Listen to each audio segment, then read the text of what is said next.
Every kind of healthy relationship is made up of many different factors between the people involved. Whether the relationship be professional, friendly, or romantic, there's a nice balance of values between each person that make up a healthy back and forth. Even despite the nuances of literally every person on the planet, there are still a lot of core values that we have in common on a conceptual level. Trust is arguably one of the most foundational pieces when it comes to a relationship because it's what assures us that the other person is also willing to contribute to the wishes and values that you and the relationship as a whole hold. Trust between you and your friend that you both won't turn your back on each other. Trust between you and your boss that each of you will do the work needed to keep each other afloat. And trust between you and your partner that you'll allow each other to see yourself at your lowest and embrace it. But trust also comes from within yourself. The faith that you must place onto the other person that they will reciprocate those values, and also the confidence in yourself that you are enough and were wanted because of you. That trust, in a way, is tied into love, and they're both ingredients that you can't have without the other in a romantic relationship. Oretachi wa Kyou Sex suru, or We're Gonna Have Sex Today by Makoto Uno, is a slice-of-life romance one-shot about the trust between romantic partners, and how it's not a trait that can be obtained through knowledge and interactions, but rather through being open and having faith in each other over time. Kenshi Fujiwara is the class representative, having a very straightforward personality and is dedicated to achieving his goals, as we'll see throughout the story. When he sees Io Aida, a new transfer student, he immediately falls in love, a fairly standard setup that we've seen a few times in this series already. Kenshi makes an effort to be friendly with Io, wanting to get closer to her and hang out with her. While she never starts up a conversation with anyone, she does respond to Kenshi's questions, albeit only with the bare minimum. It's clear that Io has a reserved personality, and it can be implied that she might be a bit of an outcast due to her being quiet and her strange looks. And after a year of hanging out together, the two start dating for about 5 months when they decide that they finally want to have some intimate time. Kenshi is excited, almost weirdly so given this panel that depicts him in a kind of creepy way. Kenshi's face on this page is definitely a red flag, but you could argue that it's his immaturity and teenage hormones that's making him sort of ecstatic. This reaction from Kenshi with the contrast of Io's face could also represent some closed-mindedness in a relationship, with his inner thoughts and expression dominating the panel while Io is more meek and in the background, and we don't know what's going through her mind. In the very next page, as Kenshi is helping Io undress, she suddenly experiences a traumatic flashback and has a change in mind and demeanor. Sexual intercourse in a relationship is a very intimate act where both parties can leave everything bare, both literally and spiritually if you choose to believe so. Your body and mind are open to each other, and it's that trust between partners that can keep sex healthy. Io's sudden flashback is not only meant to give background about her previous experiences, but could be a sign that she hasn't fully trusted Kenshi yet. Not to say that people who do trust their partner can't still have flashbacks, of course. And while Kenshi is moping about the fact that they weren't able to have sex, his friend Gyaruko tries to reason with him and notes that there will obviously be opportunities in the future if their relationship keeps going. But Kenshi never tried to acknowledge Io's burn scars, at least to her in word. You were probably wondering when I'd mentioned that. The burns left on Io's body are not only symbolic of personal baggage that should be accepted, but also as a part of her identity. Kenshi's avoidance of acknowledging them, however well-intentioned it may be, is still the rejection of a part of her. Part of what makes trust between two people is the acceptance of their person as a whole, which not only takes time but also understanding. Gyaruko and Kenshi decide to go to the arcade to cheer him up, a place that they and Io would hang out frequently before Kenshi and Io started dating. While there, Kenshi recollects the time when he confessed to Io and the two started dating, with the answer being a very simple okay, which might actually be a phonetic play on words because the original Japanese is Iyo. While recollecting this memory, Kenshi begins to realize his time spent in their relationship doesn't necessarily equate to having a better understanding of each other, and he also notices that Io may have never explicitly said that she liked him.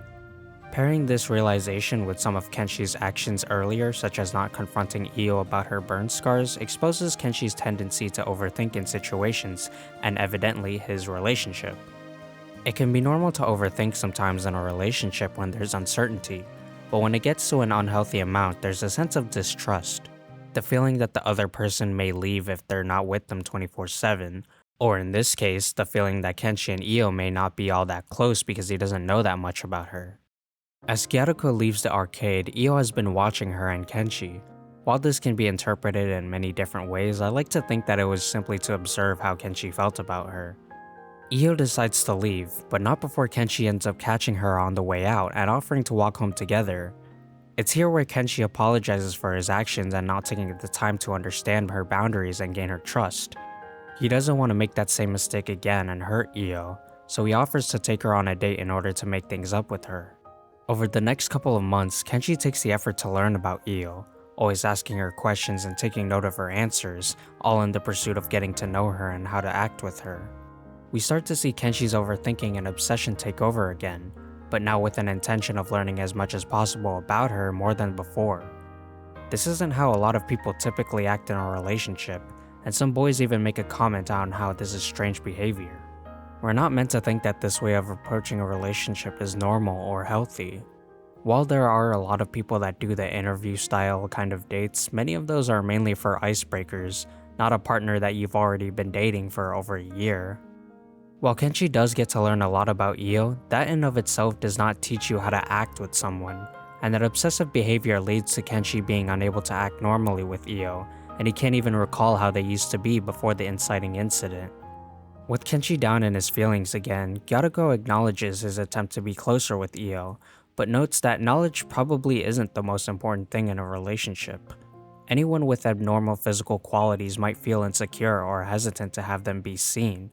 To someone that is dislikable, naturally you wouldn't want that person to see them because they would make you feel even worse. And to someone that you love, many people wouldn't want their partner to see themselves at their most vulnerable. The most important thing in a romantic relationship is love. It's the core of the relationship, even more than trust and kindness. A simple yet complicated and integral piece that can define your closeness with another person. Kenshi notes that he didn't want Io to think of him as pathetic and constantly put her in the spotlight in order for her to not notice his flaws. He didn't want Io to see him at his worst. The trust that's built means nothing without establishing what that person is to you. Io is walking home in the rain, and we get a glimpse into the remarks that other students have made about her in contrast to how Kenshi felt when he saw her. Suddenly, Io's abusive ex finds her and threatens her to come back to their hometown and be with him again. Io's ex is a textbook example of abusive/stalker behavior and the refusal to accept one's whole being, seeing as how he would always make Io cover her body when they would be in bed together. Just as the man swings his knife at Io, Kenshi comes in to save the day and kicks the guy like he's the protagonist of a romantic K-drama. Kenshi reaffirms his love for Io and finally asks about how she feels about him. Throughout the entire story, we never got so much of a glimpse into Io's mind, but now that Kenshi has finally come to understand what he really needed to know, we see a shift in perspective. And even with this small bit of background that we get from Io, it's understood that she has always been an outcast or looked down by others, with no one to be the one to ask her for her input or values. She was so used to being passive with others that she went along with Kenshi's questioning. Of course, the feeling of being loved and appreciated is nice, but this might have been the first time that another person really wanted Io to contribute herself. Io proceeds to whisper her answer to Kenshi, and the answer is pretty obviously implied. A week has passed since that day, and to the onlookers of Kenshi and Io's relationship, it seems as though they're a little distant now, in contrast to Kenshi's bombardment of questioning earlier in the story. But of course, to Kenshi and Io, that isn't the case, and Kenshi understands that he should just be normal and he doesn't need to constantly be in Io's space or ask her questions to affirm that they are lovers. And the two get a happy ending, now being closer than ever, not only in trust, but in love.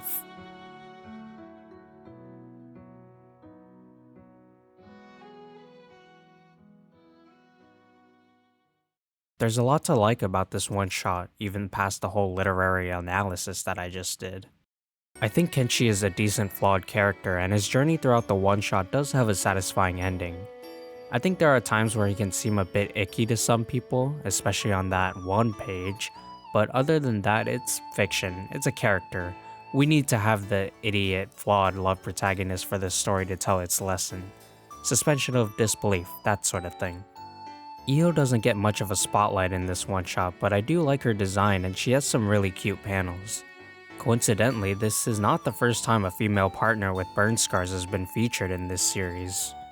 I like how Gyaruko is used as the voice of reason, seeing how it's made clear to us that she's been the one to third wheel their relationship, even back to when Kenshi and Io were still friends.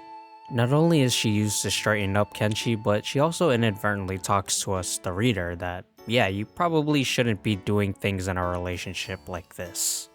It's not groundbreaking, but I always like to point out these things, even if they're just standard good/stylistic practices, because many of these one-shots are by people with very limited presence or works under their belt, so I like to give them their props. Uno's art in this one-shot is amazing. It's so distinct, and I think the use of shading is what makes it stand out the most.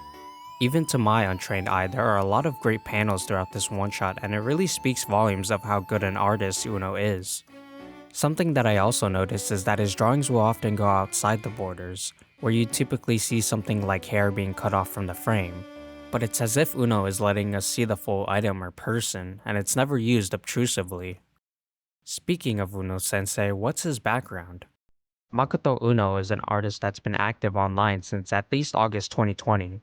He's posted art to all of his social media accounts on Twitter, Pixiv, and Instagram, and he describes himself as an aspiring manga artist. While Oretachi wa Kyou Sex was his first officially published manga, it seems he's done some short manga stories and even written stories based off Cthulhu Mythos TRPG, a tabletop horror roleplay game. Oretachi wa Kyou Sex was officially published on January 8, 2026 through Magazine Pocket, also known as Manga Pocket, a digital manga platform owned by Kodansha. You can read it officially for free on Magazine Pocket, provided that you can read Japanese, that is. This one-shot was actually one of the few that was awarded the 115th Shinjin Manga Taisho, or Newcomer Manga Award. Seeing as how Uno has finally got his chance of being officially recognized for his work, I'm really happy for him and I hope the best for him moving forward. He even seems to be working on a brand new story at the moment. Links to Uno's social media will be in the description if you want to check out more of his art. He also knows what tung tung tung Sahur is. Wait, what? This one-shot does a great job at showing the nuances in love and trust.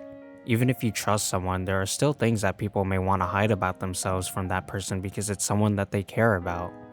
And on the other hand, sometimes love, especially ones that are still maturing, doesn't mean that you automatically gain access to the other person's secrets or delicate side. Of course, this is all just my interpretation, so go give it a read and see what you think. I highly recommend it. If there are any one-shots you'd like to see me cover in the future, feel free to let me know in the comments. Maybe I'll see you again, and take care.